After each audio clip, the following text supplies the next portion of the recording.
Thane crime branch की anti extortion cell द्वारा tele call centre का पर्दाफाश करने का मामला प्रकाश में आया है। मामला क्या है आपको बताते चले। मोबाइल ऐप के माध्यम से लोन लेने वाले फरियादी के रिश्तेदारों के साथ मौखिक रूप से गाली-गलौज और अश्लील भाषा में बात करके परेशान करना और साथ VI कंपनी के नए सिम कार्ड ग्राहकों को फर्जी तरीके से बेचकर फंसाने के मामले में ठाणे क्राइम ब्रांच की एंटी एक्सटॉर्शन सेल यूनिट द्वारा 3 आरोपियों को गिरफ्तार किया गया है। इस पूरे मामले में पत्रकार परिषद कर ठाणे अपराध शाखा के उपायुक्त शिवराज पाटिल ने क्या जानकारी दी आपको सुनाते हैं। 2 जुलाई को एक complaint anti extortion cell crime branch थाना को प्राप्त हुई थी, जिसमें एक जो कंप्लेनेंट है उनको एक अननोन नंबर से कॉल आया था और अश्लील जो भाषा है उसका यूज़ किया गया था। तो उसके तहत हमने चित्तरसर पुलिस स्टेशन में गुना दाखिल किया। उसमें IPC के 509 के तहत गुना दाखिल हुआ। बाद में तपास में ऐसा सामने आया कि राहुल दुबे करके उसका जो सिम कार्ड प्रोवाइडर था, वोडाफोन इंडिया का जो एजेंट था, उसने सिम प्रोवाइड किया गया था। उसने सिटीजन कैपिटल भाईंदर की जो कॉल सेंटर है उसको उसने प्रोवाइड किया था। उसमें और इन्वेस्टिगेशन में पता चला कि 25 ऐसे सिम कार्ड उसने बोगस सिम कार्ड तैयार करके इनको प्रोवाइड किए गए थे।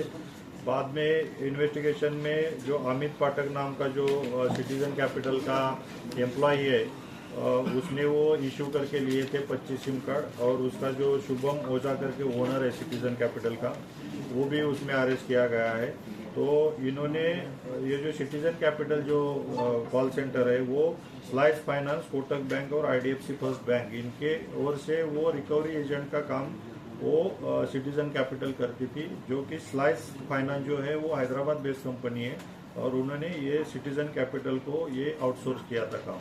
तो इसमें इन्होंने जो बोगस सिम थे इसके वजह से उन्होंने ये कॉल किया था और उसके ऊपर अश्लील लैंग्वेज यूज़ की थी। तो इसके तहत हमने ये तीनों आरोपी अभी अरेस्ट किए गए हैं, और आगे जाके भी इसमें जो बैंक ने इनको डेटा प्रोवाइड किया गया था, इन्होंने ये लीगल RBI के गाइडलाइन के थ्रू ये डेटा शेयर कर सकते नहीं कर सकते, इसका भी इन्वेस्टिगेशन जारी है, और अगर ये इलीगल है तो हम बैंक को भी लीगल नोटिस इशू करेंगे। सर, बड़ी बड़ी जो कंपनियां हैं जैसे एयरटेल है, वोडाफोन है, खुद ही जो है अपने डेटा जो है टेलीफोन जो कंपनी उनको प्रोवाइड करती है, ताकि जो रिकवरी एजेंट वाले हैं वो लोग कॉल करके जो कस्टमर जो पेमेंट नहीं करते उनको गलत तरीके से अभद्र भाषा का उपयोग करते हैं, कोई सुनवाई नहीं उनकी अक्सर मर्तबा होती है। इसमें किस तरीके से आपने जोश में होगा?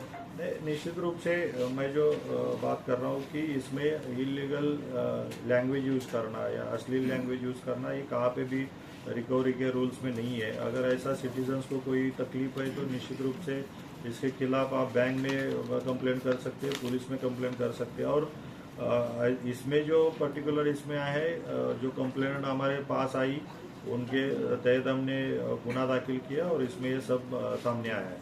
तो अभी इसमें डेटा प्रोवाइड जो किया गया है उसके बारे में भी इन्वेस्टिगेशन चल रहा है। अगर उसमें इलीगल तरीके से अगर उन्होंने डेटा प्रोवाइड किया तो उसके खिलाफ हम कार्रवाई करेंगे। जो अभी तक सामने आया वही इतने जो हमने पकड़े वही आरोपी है। अभी जो फाइनेंस कंपनी से अगर कोई स्लाइस फाइनेंस का इशू था तो स्लाइस फाइनेंस में भी हमने जो उसका उनके एक मैनेजर थे उनको कल बुलाया था। अगर उनका भी रोल आता है तो उनको भी इसमें आरोपी बनाया जाए। आरोपी का बैकग्राउंड क्या रहा सर?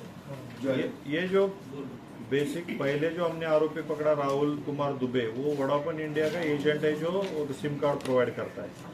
उसका उन लोगों को कुछ टारगेट रहता है और महीने में इतने सिम होने चाहिए, उतना जाना चाहिए, ये अलग बात है। लेकिन इलीगल तरीके से सिम तैयार करना, वो प्रोवाइड करना, ये इलीगल बात है और इसके तहत उसको हमने अरेस्ट किया है। और जो बाकी के आरोपी है उसमें सिटीजन कैपिटल का जो ओनर है शुभम ओझा जो आरोपी है, उसको वो कॉल सेंटर चलाता था एज अ रिकवरी एजेंट।